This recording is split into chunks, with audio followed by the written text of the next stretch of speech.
Hi friend, welcome to game of hearing. आज की इस वीडियो में हम बात करेंगे रोमन रेंस के बारे में। क्या डब्ल्यूडब्ल्यूई ने रोमन रेंस के रिटर्न को बेकार कर दिया है, इसके बारे में बात करने वाले हैं। और साथ साथ बात करेंगे आज हुए स्मैकडाउन के एपिसोड के बारे में, क्या दिखा है स्मैकडाउन के एपिसोड में। वीडियो काफ़ी कमाल की होने वाली है, उम्मीद है आप सभी को पसंद आएगी। तो चैनल पे न तो चैनल को सब्सक्राइब करना बिल्कुल मत भूलिएगा। आज के स्मैकडाउन के शो की शुरुआत यूएस चैंपियन एले नाइट करते हैं। वो कहते हैं कि कई लोगों को पता नहीं होगा कि 27 साल बाद पहली बार बर्लिन में कोई डब्ल्यूडब्ल्यूई का टीवी शो हो रहा है। इस शो को शुरू करने का इससे अच्छा कोई तरीका नहीं हो सकता था। मेरे पास यूएस चैंपियनशिप है और मैंने लास्ट वीक वॉशिंगटन में टाइटल को रिटेन रखा था। अब मैंने सोचा है कि अगर मैंने इसे यूनाइटेड स्टेट्स की कैपिटल में डिफेंड किया तो अब मुझे जर्मनी की कैपिटल में भी इस टाइटल को दांव पर लगाना होगा। इसी वजह से मैंने यहाँ बर्लिन में यूनाइटेड स्टेट्स चैंपियनशिप के लिए ओपन चैलेंज रखा है। अभी बैश इन बर्लिन में थोड़ा टाइम है, लेकिन अगर कोई भी आकर मुझे चैलेंज देना चाहता है तो मैं तैयार हूँ। तभी यहाँ लुडविग काइजर की एंट्री होती है। लुडविग काइजर आके कहते हैं कि एले नाइट, अगर तुम चैंपियन हो तो फिर तुम्हारे पास सबसे बेस्ट के खिलाफ टाइटल डिफेंड करना चाहोगे। बर्लिन, मैं तुमको गारंटी दे सकता हूँ कि इस जमीन से बेहतर मुझसे कोई नहीं होगा। जब मैं तुमको अपने ही देश की कैपिटल में हरा दूंगा तो फिर मैं इस टाइटल को और बड़ा कर दूंगा। मैं इसे अपनी पर्सनल यूरोपियन चैंपियनशिप बना दूंगा। एले नाइट कहते हैं मैं तुमसे काफ़ी इंप्रेस हुआ हूँ काइजर। गंथर की तुम एक तरह से पपेट हो और ये काफ़ी बड़ी चीज़ है। तुम जीत नहीं पाओगे क्योंकि मैं तुमको ऐसा करने नहीं दूंगा। मैं तुम्हारी हालत ख़राब करके अपनी यूएस चैंपियनशिप को यहाँ रिटेन करूँगा। अब हमें काइजर वर्सेस एले नाइट के बीच यूएस टाइटल को लेकर मैच दिखा। काइजर की होम कंट्री थी तो भाई गजब का सपोर्ट क्राउड की तरफ से देखने को मिला, जिसको देख के एले नाइट भी सोच में पड़ गए। और ऐसा होना भी चाहिए, अपने होम टाउन हीरो को सपोर्ट फैंस को करना चाहिए। फिर मैटर नहीं करता कि वो कितना बड़ा सुपरस्टार है या मिड कार्ड सुपरस्टार है। खैर, अच्छा मैच दिखा इन दोनों के बीच। दोनों ने ही इंप्रेस करा इस मैच में, बट एंड में जीत एले नाइट की हुई। उन्होंने यहाँ टाइटल रिटेन कर लिया। अब हमें सोलो सिकोआ का एक वीडियो सेगमेंट देखने को मिला। वो बताते हैं कि Bloodline next week face करेगी स्ट्रीट प्रॉफिट्स और डीआईवाई को। अब उन्होंने ये नहीं बताया कि 8 मैन टैग टीम मैच होगा या 6 मैन टैग टीम मैच होगा। सोलो ने ये भी क्लियर किया कि वो Kevin Owens versus Cardi roads के बीच होने वाले बैश इन बर्लिन के मैच में जो विनर होगा उसको अनडिस्प्यूटेड डब्ल्यूडब्ल्यूई चैंपियनशिप के लिए चैलेंज करेंगे। और उन्होंने यहाँ पे दोनों को वार्निंग भी दी। अब हमें कॉडी रूड्स और केविन ओवेंस का फेस ऑफ सेगमेंट देखने को मिला। स्मैकडाउन के जनरल मैनेजर निक कॉल्डिस ने आके प्रोमो की शुरुआत करी। वो डब्ल्यूडब्ल्यूई के यूरोपियन टूर को लेकर के बात करते हैं और स्मैकडाउन की तरफ से फैंस को थैंक्स कहते हैं। निक कॉल्डिस कहते हैं स्मैकडाउन का सबसे जरूरी मैच अनडिस्प्यूटेड डब्ल्यूडब्ल्यूई चैंपियनशिप के लिए जल्द होने वाला है। इसके लिए वो केविन ओवेंस को बुलाते हैं और फिर कॉडी रूड्स को भी बुलाते हैं। दोनों रिंग में आ जाते हैं। निक कॉल्डिस बोलते हैं आप दोनों को ही बैश इन बर्लिन के लिए बहुत बहुत कांग्रेचुलेशन। केविन ओवेंस कहते हैं कॉडी रूड्स, तो तुम क्या बात करना चाहते हो, तुम हमेशा से ही ये बोलते हो। कॉडी रूड्स कहते हैं हम दोनों दोस्त सामने सामने आने वाले हैं। यह अनडिस्प्यूटेड डब्ल्यूडब्ल्यूई चैंपियनशिप के लिए सुपरस्टार वर्सेस सुपरस्टार मैच है। केविन ओवेंस कहते हैं मैं एक चीज़ के बारे में बात करना चाहता हूं, तुमको टूर के ड्यूरिंग कुछ हुआ था, तुम्हारे घुटने को कुछ हुआ था शायद। कॉडी रूड्स कहते हैं कुछ नहीं हुआ, सब कुछ ठीक है, मेरा घुटना भी सही है। हम लास्ट वीक के बारे में बात करनी चाहिए। हमने ग्रेसन वॉलर और ऑस्टिन थ्योरी को हराया। इसके बाद मैं रिंग में पीछे नहीं मुड़ के देखता तो तुम चैंपियनशिप से मुझ पर अटैक कर देते। क्या ये सही है? केविन ओवेंस कहते हैं कि लास्ट वीक जब ग्रेसन वॉलर ने वीडियो दिखाई थी उसमें कॉफी किंगस्टन को छोड़कर सभी बिट्रे डिजर्व करते थे, यानी कि धोखा डिजर्व करते थे।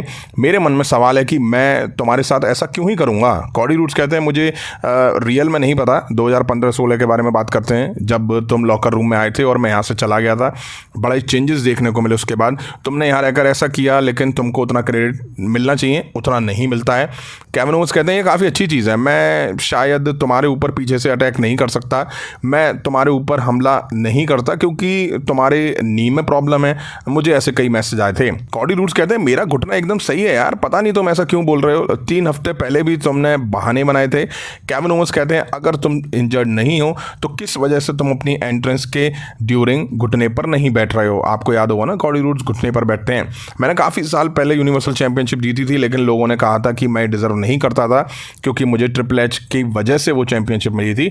मैं अब तुमको हराऊंगा और चैंपियन बनूंगा, लेकिन तुम पूरी तरह ठीक नहीं लग रहे हो। कॉडी रूड्स कहते हैं मेरा घुटना एकदम सही है, मैं तुमसे लड़ सकता हूं। मेरे करियर के सबसे बड़े मोमेंट के दौरान तुमने स्टोन कोल्ड स्टीव ऑस्टिन को मेन इवेंट में फेस करा था। मैं तुम्हारे साथ स्पॉटलाइट शेयर करी है। मुझे इस पर गुस्सा हो सकता था। मैं तुमको दोस्त मानता हूं और दिल से पसंद करता हूं। मेरे इस बिजनेस में ज़्यादा दोस्त नहीं है, लेकिन तुम वो इंसान हो। अगर मैं तुमको हरा देता हूं तो भी क्या हम दोस्त रहेंगे? केविन ओवेंस ने इसके बाद माइक फेंक दी और कॉडी रूड्स के पास आके कान में कुछ बोलकर चले गए। अमेरिकन नाइटमेयर कॉडी रूड्स थोड़ा टेंशन में दिखाई दी इसके बाद। अब हमें आंद्रादे वर्सेस कार्मेलो हेज के बीच एक मैच दिखा है। इन दोनों के बीच ये 4th मैच था। इस मैच से पहले 2 आंद्रादे और 1 कार्मेलो हेज जीत चुके हैं। कमाल का और ज़बरदस्त मैच दिखा इन दोनों सुपरस्टार के बीच में। आंद्रादे ने काफ़ी इंप्रेस करा इस मैच में।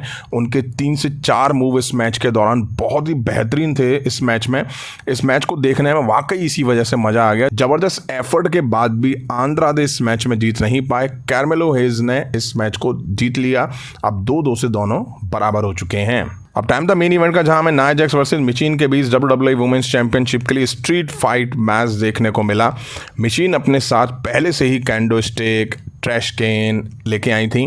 मैच के शुरू में ही मिचीन ने कैंडो स्टिक से नाया जैक्स में मार दी और फिर नाया जैक्स ने मिचीन से वो स्टिक छीन के मिचीन में मार दी। मिचीन ने इंप्रेस करा इस मैच में। वो मोस्टली नाया जैक्स पे स्टिक, चेयर, टेबल और trash can say he attack करती हुई दिखाई दी। मैच में एक टाइम आया जब नाया जैक्स ढेर पड़ी हुई थी, तभी यहाँ miss money the bank Tiffany Stratton ने एंट्री करी। वो रिंग में आके नाया जैक्स को देख के थोड़ा कैश इन के बारे में तो जरूर सोच रही थी, बट जैसे ही नाया जैक्स उनको देखती हैं तभी टिफनी स्ट्रैटन मशीन पे अपने सूटकेस से अटैक कर देती हैं। तभी यहाँ बैले की एंट्री होती है। वो दोनों आपस में भिड़ जाती हैं और फिर लड़ती भिड़ती हुई क्राउड से होके चली जाती हैं। रिंग में नाया जैक्स मशीन को टेबल पे समोन ड्रॉप देके ट्रैश कैन उनके सर में फंसा के एनाइलेटर देके मैच जीत के टाइटल यहाँ रिटेन कर लेती हैं।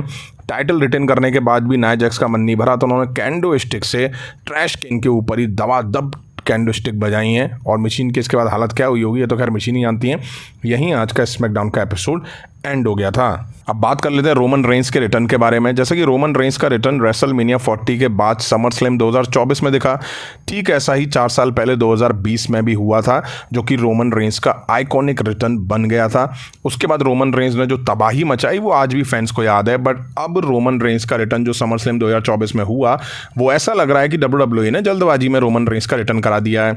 ऐसा इसलिए क्योंकि रोमन रेंस ने समर स्लैम में सोलो सिकोआ में मार दी, फिर ब्लड लाइन को मारा, फिर ब्लड लाइन से मार खा के वो नहीं दिखाई दिए हैं।